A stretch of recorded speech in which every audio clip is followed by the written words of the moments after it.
Bharat, Ashwini. School కథ. పాఠశాల గంట మోగింది. భరత్, అశ్విని ఇద్దరూ ఒకే తరగతిలో చదువుతున్నారు.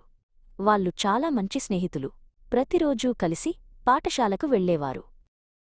ఒకరోజు ఉదయం వారు పాఠశాలకు వెళ్తుండగా దారిలో ఒక చిన్న కుక్కపిల్ల కనిపించింది. అది చాలా భయపడి ఒంటరిగా ఉంది. అయ్యో, దీనికి యజమాని ఎవరూ లేనట్టున్నారు అన్నాడు భరత్. మనం దీనికి సహాయం చేయాలి అంది అశ్విని. వారు కుక్కపిల్లను తమతో పాటు పాఠశాలకు తీసుకెళ్లారు. తరగతి గదిలో వారు తమ ఉపాధ్యాయురాలు శ్రీమతి అంజలికి విషయం చెప్పారు. శ్రీమతి అంజలి చాలా దయగలవారు. మనం దీనికి సహాయం చేద్దాం. ముందుగా దీనికి ఆహారం పెట్టి నీళ్లు ఇద్దాం అని ఆమె అన్నారు. వారు కుక్కపిల్లకు పాలు, బిస్కెట్లు ఇచ్చారు.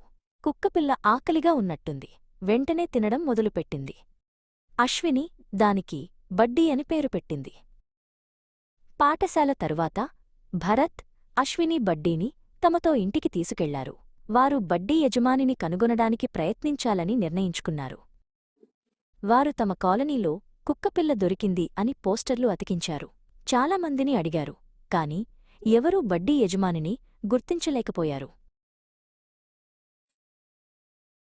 కొన్ని రోజుల తర్వాత ఒక వృద్ధురాలు బడ్డీని చూసి, అయ్యో, ఇది మా పొరుగువారి కుక్కపిల్ల, వాళ్లు దానిని వెతుకుతున్నారు అని అన్నారు. భరత్, అశ్విని బడ్డీని దాని యజమానులకు అప్పగించారు. బడ్డీ యజమానులు చాలా సంతోషించారు. భరత్, అశ్విని చేసిన సహాయానికి కృతజ్ఞతలు తెలిపారు.